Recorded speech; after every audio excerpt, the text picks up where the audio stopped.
Et bonjour à tous, ça faisait longtemps, mais on se retrouve pour un petit point de marché. On ira voir le Bitcoin, les alts. Je vais tout vous montrer, je vais vous partager où est-ce qu'on est selon moi. Au niveau du prix, quand est-ce qu'on va rebondir potentiellement. En tout cas, on s'attendait au dump, j'en ai beaucoup de fois parlé. Et on va voir tout de suite tout ça ensemble. Écoutez bien, let's go.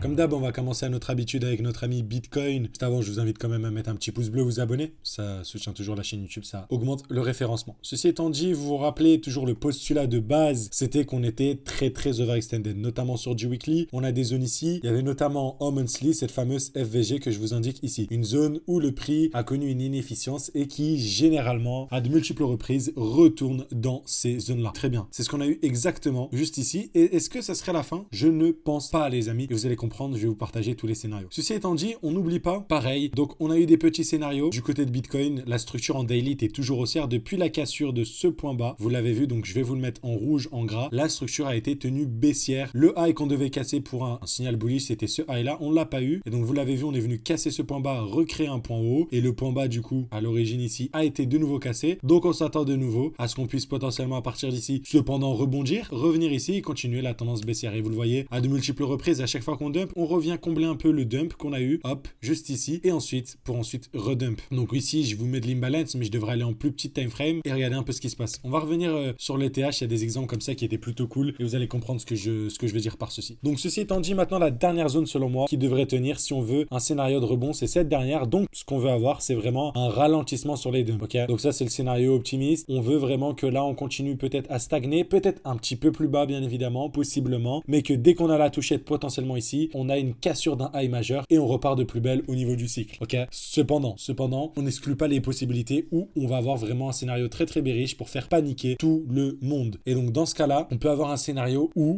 très baissier avec continuation de tendance baissière dans tous les cas tant qu'on n'a pas de changement de la structure. Ça reste baissier, on va dire. Pour l'instant, la structure est baissière notamment. On peut vraiment aller venir chercher ces zones-là. Pour ma part, je pense que ce lot-là reste protégé. Ok. Ce lot-là reste protégé. Cependant, encore une fois, il est possible que la smart money ait eu le temps de déverser tous ces ordres à ce niveau-là et qu'elle puisse venir rechercher des zones d'achat dans ces zones-là. Vous avez vu toute l'imbalance, donc c'est pas aussi massif que celle-là, donc je ne porterai pas autant attention. Mais vous le voyez ici, au niveau de la FVG, c'est quand même colossal. Et si on regarde sur l'impulsion mensuelle, l'impulsion dure depuis ces niveaux-là et il est fort probable donc qu'on vienne casser ce niveau vert, qu'on rebondisse au moins dans cette zone-là, mais qu'on puisse même aller chercher cette zone institutionnelle qu'on appelle les 0,786. Ça, c'est des scénarios que je n'exclus pas du tout. Pour l'instant, ça semble plutôt optimiste. On va voir ce qui va se passer, mais on en a encore pour, je vous l'ai dit, encore quelques semaines, quelques mois de dump devant nous. Et on va faire la corrélation avec les marchés traditionnels d'ici demain. Donc abonnez-vous car demain, c'est ce qu'on traitera ou après-demain notamment. Donc du côté Bitcoin, toujours pas de signal haussier de ce côté-là. Vous le savez, vous avez les traits rouges, donc notamment le dernier qui indiquerait une reprise de tendance haussière. Pour l'instant, les paliers ont été rachetés. On a racheté les 0,5, notamment sur les alts. J'ai pas racheté du Bitcoin en l'occurrence, mais on va voir sur les alts parce qu'il y a plusieurs paliers qui sont venus. Et lors de ce dernier dump, les alts n'ont pas aussi dump que ce qu'on pensait. Mais ça fait la transition parfaite et on va passer du côté Ether. Ether, qu'est-ce qu'on a eu? Quelque chose d'assez intéressant. Donc la structure, comme d'habitude, est toujours baissière à l'heure actuelle. On a eu une magnifique, comme d'hab, distribution à ce niveau-là, création d'une résistance. On est venu récupérer tout le monde avec ce high-là et on a connu un dump. Donc on sait très bien que dès lors qu'on a eu cette chasse ici, il y a eu vraiment un transfert où la smart money a réussi à se positionner et ramener du coup l'Ether beaucoup plus bas. Contrario à BTC, l'Ether n'est pas forcément plus bullish, mais surtout dans des zones d'achat beaucoup plus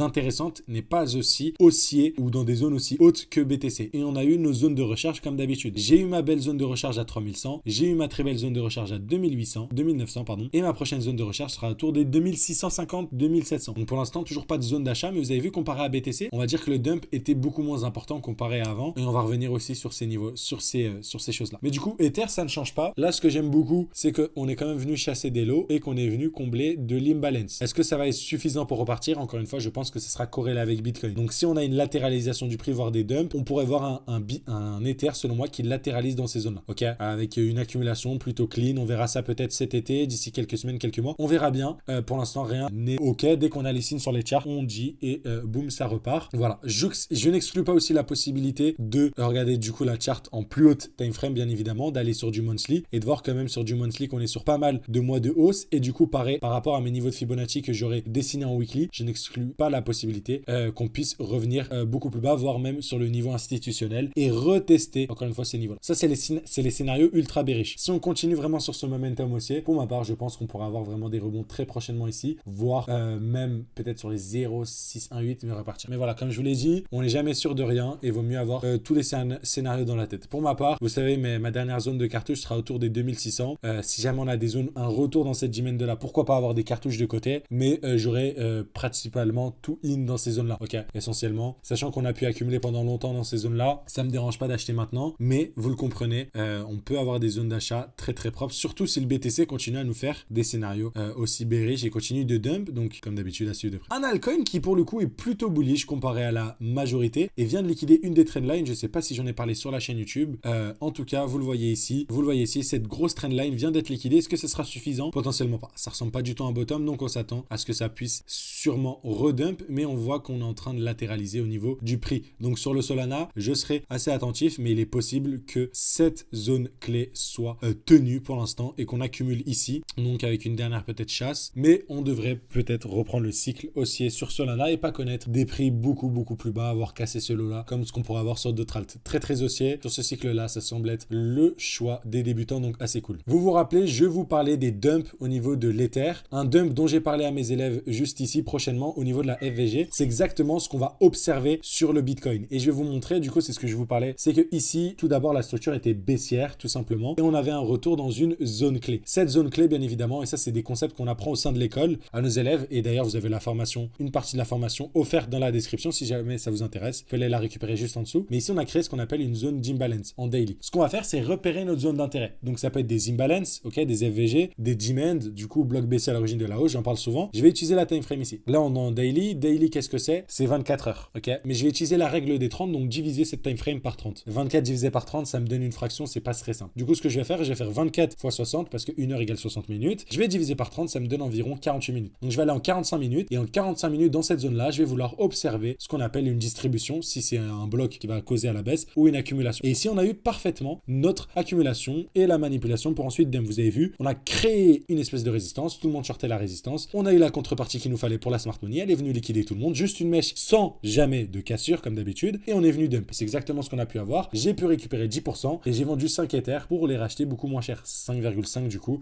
au total au niveau de mon point d'achat. Donc assez intéressant de noter tout cela, mais ces petits trucs là, je vous invite à les try et les tester sur votre chart. Côté altcoin, ça n'a pas trop bougé par rapport aux points bas qu'on a fait, vous avez vu, on a fait des points bas lors du dernier dump et les points bas qu'on connaît maintenant sont aussi proches que l'ancien dump. Vous avez vu, sur Theta, on avait fait un dump jusqu'ici. Pareil, je vous avais dit si c'était une belle zone d'achat. Là, on revient dans ces zones-là, ça bouge pas trop de dump. Donc ça reste, j'ai envie de vous dire, toujours, ma foi, intéressant, notamment autour du Theta qui semble accumuler de manière assez forte.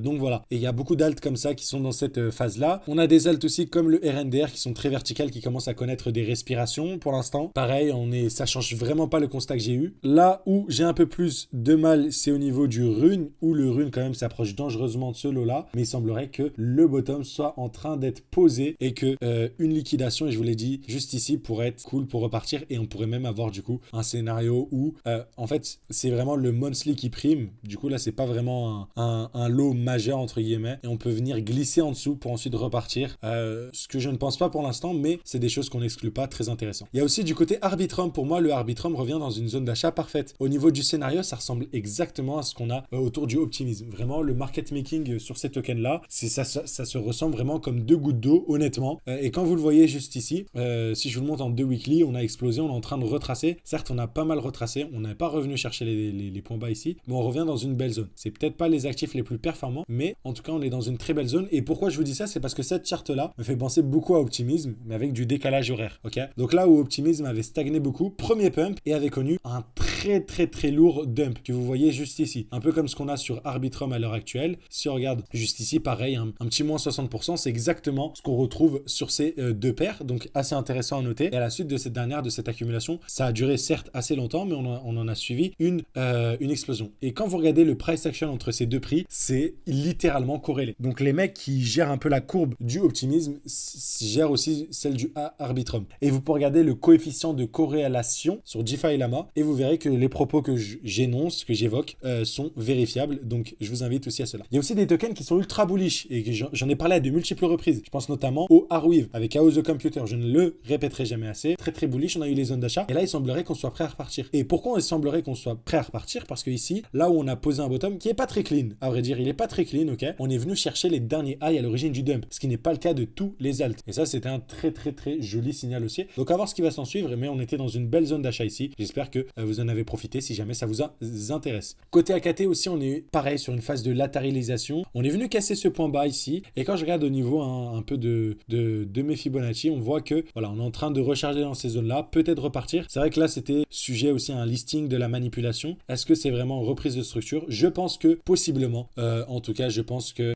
si jamais on veut vraiment une reprise haussière et la cassure est validée, la cassure au point bleu, je veux aucune clôture en dessous de ce niveau-là que je vous indique en rouge juste ici. Si on a eu aucune clôture là, comme ce qu'on a là, juste des mèches, bah c'est très très clean et on devrait aller chercher beaucoup plus haut. Par contre, je ferai attention parce que on a aussi des zones assez basses, pareil, à venir chercher. Pas aussi basses en réalité, vous avez vu par rapport au dump de la dernière fois, on est vraiment très loin, mais vous avez vu, on peut quand même venir chercher des zones, casser ce bloc-là et venir chercher des zones autour des 2 $. Ce que je ne pense pas, mais comme d'habitude, on n'exclut pas les possibilités. On peut avoir des scénarios avec vraiment le but d'éliminer tout le monde sur le marché. Pareil, côté CELO, je suis à 2 doigts de me faire, stop loss, mais je suis toujours aussi confiant. Pour moi, ça devrait rebondir. On est revenu dans ce bloc-là et voilà. Je suis, entre guillemets, toujours assez confiant sur ces niveaux-là et voilà. Côté Anker, toujours intéressant. Top crypto, toujours dans la phase d'accumulation. J'attends toujours l'explosion, mais vraiment, il est vraiment pas mal. Côté NIR, on a eu l'accumulation et pareil, c'est comme le Arweave. Ça fait partie des tokens les plus bullish. On est venu littéralement, pratiquement, ok, et je dis bien pratiquement, réattaquer les highs à l'origine du dump. Et là, on est vraiment loin des points bas qu'on a eu. Il est fort possible qu'il y ait un point bas qui a été marqué à ce niveau-là. Et si c'est le cas, bah, attendez-vous à de la hausse qui continue à arriver du côté de NIR. Côté flux aussi, je le répéterai jamais assez, selon moi, on est toujours dans une belle zone d'achat. Et j'ai l'impression qu'on est en train de créer notre accumulation juste ici. Donc création d'un support pour rebondir de nouveau et ensuite redump. Et dès que, et c'est ultra important, dès qu'on a la cassure à la baisse, liquidation d'un support, il nous faut la liquidation à la hausse pour la confirmation, ok, de cette accumulation. Côté route aussi, toujours selon moi, ultra important. On est dans une belle zone d'achat, je pense qu'il y a un bel avenir sur ce projet-là, mais voilà, on s'approche quand même petit à petit des 1,90 qui sont le bas de la demand. Pour ma part, c'est un projet que je hold pour très longtemps. Je pense qu'ils vont délivrer cette année, donc ça ne change pas. Pour moi, on a toujours des superbes opportunités, selon moi, bien évidemment. Côté SEI aussi, j'en avais déjà parlé dans la dernière vidéo. Je crois que c'est la dernière vidéo qui est sortie sur la chaîne. Pareil, selon moi, toujours dans la zone d'achat. Il semblerait qu'on patauge un peu dans tous les sens. Et je vous l'ai dit, on n'a toujours pas cassé ces highs-là, donc on n'est toujours pas bullish. Et comme je vous l'ai dit, si vous êtes très frileux, attendez les cassures des highs, les confirmations avant de rentrer sur des tokens. Okay, si jamais ça vous intéresse pas les tokens, vous n'avez pas envie d'attendre, recharger au fur et à mesure, vaut mieux attendre des confirmations aussi. Parce que pour l'instant, c'est que baissier. Et most likely, votre portfolio ne va faire que descendre. Ok, c'est la suite logique d'une tendance baissière. Même le Tao, on a quand même des grosses opportunités selon moi. Beaucoup attendaient des retours dans des demans, des belles zones. On a attaqué mes deux paliers, les 0,5 de Fibonacci, les 0,618 et le prochain c'est celui-là. Mais pour l'instant, il semblerait que le Tao nous donne des zones d'achat excellentes et ravi de voir tout cela, tout simplement. Côté injective, il semblerait que le dump va continuer. On est vraiment sur un truc de bear market, ce que vous voyez ici. Et pour l'instant, je vous le dis, c'est toujours très bearish. Pour l'instant, la structure semble tenir à la baisse. Et voilà, hein, les highs à casser sont vraiment très hauts. Donc on verra bien quand est-ce que on aura des rachats d'injective, en tout cas. Assez intéressant à noter tout cela. Bref, je vais mettre terme à cette vidéo. Je vous invite à récupérer votre formation offerte dans la description. Rejoindre l'école si ça vous intéresse pour vous former et pouvoir suivre le portefeuille qu'on effectue au sein de l'école. Et puis je vous dis à très vite. Ciao, ciao.